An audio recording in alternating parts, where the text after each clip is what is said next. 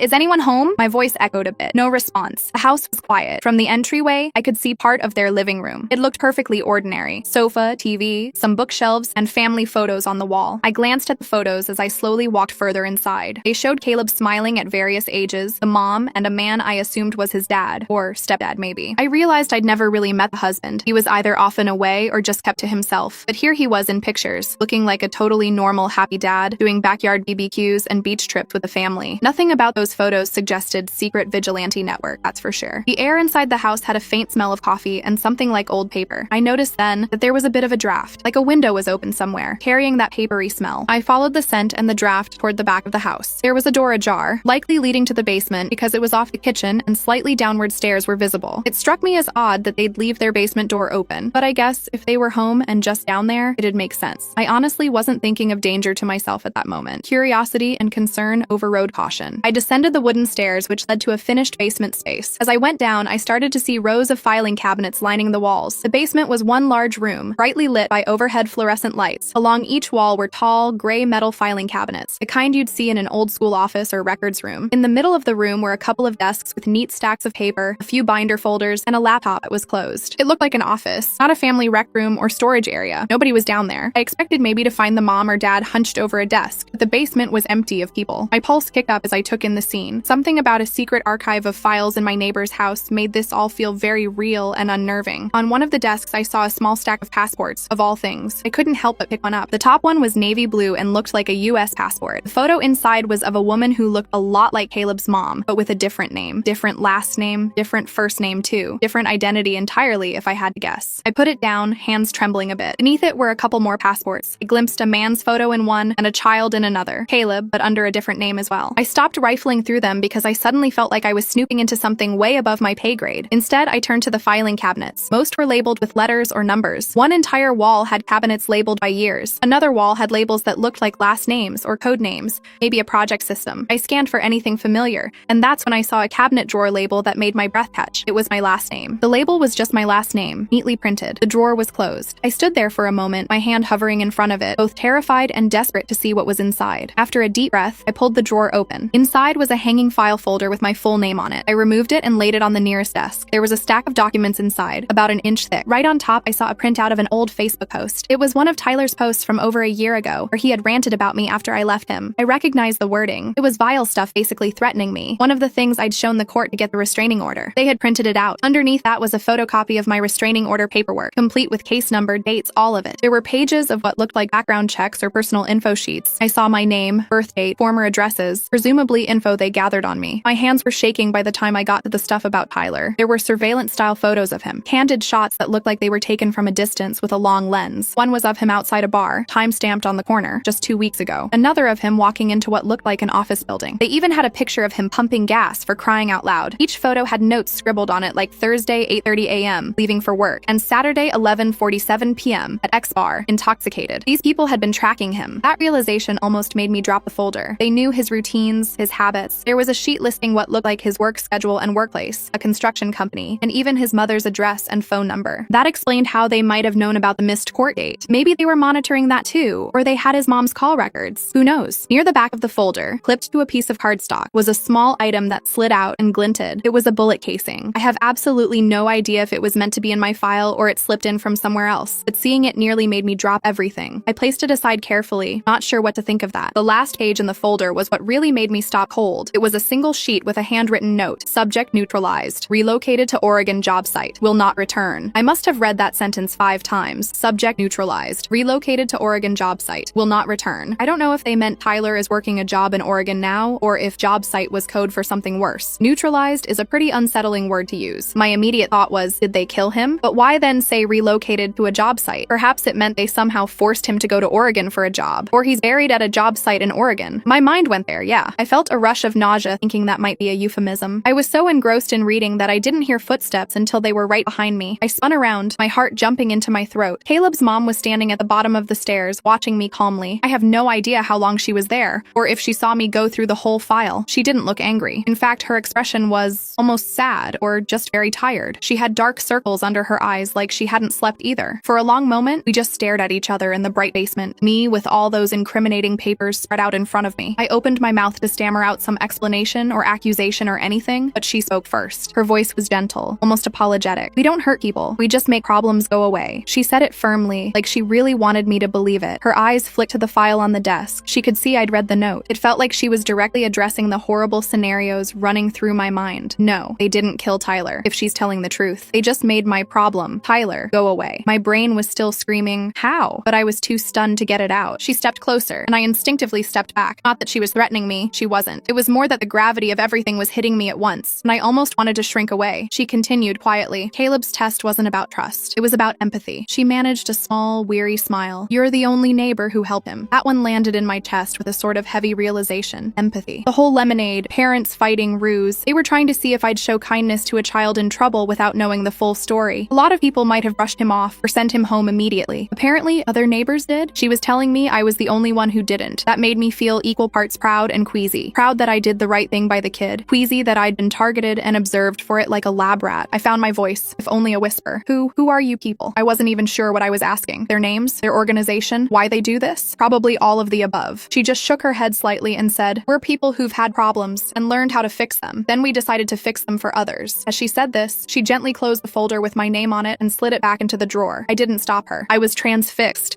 trying to process the idea that my neighbors might be some kind of underground good Samaritans for hire or for a cause. It sounded crazy, and yet all the evidence was literally surrounding me in that basement. I finally managed to ask about Tyler, my voice barely steady. "What did you, neutralized? How? Did you actually send him to Oregon?" My words were tumbling out. "Is he alive?" She looked me in the eye and said, "He's alive and far away. We have people who owed us favors on a work crew out there. He'll be busy for a long while." I think I let out a breath I'd been holding. Alive, busy. A part of me was hugely relieved. Another part of me was alarmed at the implications. They effectively kidnapped my ex and forced him into manual labor across the country, or tricked him into going there somehow. I didn't ask for details. I'm not sure I wanted them spelled out. I must have still looked frightened because she stepped forward, slowly, as if not to spook me, and placed a hand on my shoulder. It was an oddly maternal gesture that startled me a bit. I realized I was trembling. "It's okay," she said softly. "It's over now. You're safe." Up close, I could see that despite her calm demeanor, she seemed emotionally worn out, like someone who's been through this scenario many times and it never gets any easier. For a split second, I even felt a weird twinge of sympathy for her, which was insane considering what I'd found. My eyes darted around at the cabinets and I asked, "How many problems have you fixed?" She gave a vague shrug and said, "Enough. We move around a lot. It was going to be a few more months here, but after this, we'll be moving on sooner." She actually chuckled softly. "Didn't expect you to use the key so soon." I blushed, or at least felt heat in my face, realizing I had essentially broken into their home. Before I could apologize for that, she continued, "You have two choices now. You can leave, walk out of here, and go on with your life, knowing you're free of him. Or," she paused and looked around at the files, "or you can stay and let us help you finish this." I wasn't sure what finish this meant. Maybe it meant helping someone else in my position, or joining their cause, or maybe finishing the process of me disappearing, new identity, that kind of thing. I didn't really get to clarify because I knew almost immediately which choice I was going to make. "I am going to leave," I said quietly. My voice sounded smaller than I intended. I added, "I appreciate everything, I really do, but I can't be part of this." I gestured vaguely at the room, meaning the secretive spy stuff, the vigilantism, whatever it all was. It was just too much for me. I just wanted a normal life, free of the shadow of my ex, and as far as I was concerned, these folks had delivered that. But I wasn't prepared to sign on to a lifetime of cloak and dagger missions. Caleb's mom studied my face for a moment, then nodded. "I understand," she said simply. There was no argument, no trying to convince me. In that moment, I felt immense gratitude toward her, and also an overwhelming urge to get the hell out of that basement and process everything. Without another word, I turned and walked back toward the stairs. She followed at a polite distance. As I reached the stairs, I couldn't help myself from turning back and asking, was any of this ever about hurting me or using me? It was hard to articulate. I guess I wanted to know if they ever had ulterior motives beyond helping. She seemed to grasp what I meant. "We don't use people," she said. "We need people, good people, to be allies sometimes. But if they're not interested, that's that. We still help if we can. You proved you're one of the good ones. That's all we needed to know." I gave a half nod, half shake of my head. I wasn't sure which emotion to go with. Then I made my way upstairs, through their house, and out the front door. I left the key on their hall table on my way out. She didn't try to stop me. She didn't say another word. That was 2 days ago. Since then, I haven't seen much of the Wilsons. I think they're laying low, preparing to leave as she hinted. There's been no more late-night backyard activity from Caleb, no mysterious texts. Their house looks dark most of the time, and I've resisted the urge to snoop or check if they're still around. I assume they are, finishing up whatever closing shop looks like for them. As for me, I've been processing. My ex is gone from my life. I actually dared to drive to the grocery store and back without looking over my shoulder for the first time in forever. It feels like a weight I've carried for years has been lifted. I'm also hyper aware aware that this outcome didn't come cleanly. There are a lot of unanswered questions and morally gray areas in what went down, but I've decided I'm not going to press for those answers. I made my choice to walk away, and I'm sticking to it. I haven't told a soul about what happened, aside from writing it here in this semi-anonymous way. I'm not going to the police or anything. Frankly, some neighbors solved my stalker ex problem by possibly kidnapping him to a secret work camp. It's not a story I feel like explaining to law enforcement. And besides, I am truly, deeply grateful not to be looking over my shoulder every minute. I have a feeling the Wilsons will be leaving soon without fanfare, and I likely won't ever see them again. I'll probably never fully know who they really are either. I can live with that. I have my life back, and that's enough for me. I'll do one more update if anything final comes up, but if not, I want to thank everyone for following along and supporting me through this roller coaster. Update 4, final. It's been 2 months since my last update, and I wasn't sure I'd post again. I thought the story was over. In a way it is, but there's a small epilogue I wanted to share for closure. About a month after everything, the Wilsons' house went dark and empty. One day I noticed their car was gone and the curtains were drawn. A week later, a moving truck showed up, loaded some furniture, and by the end of that day, a for sale sign was up on their lawn. They really did move on, just like she said they would. I never spoke to them again after that day in the basement. I watched from my window as they left. I spotted Caleb in the backseat of their car as they drove off. He was playing on a Nintendo Switch or something, just a normal kid. Mom, my mysterious guardian neighbor, was driving, and she actually paused out front just long enough to glance toward my house. I don't even know if she saw me behind the curtain, but I gave a little wave anyway.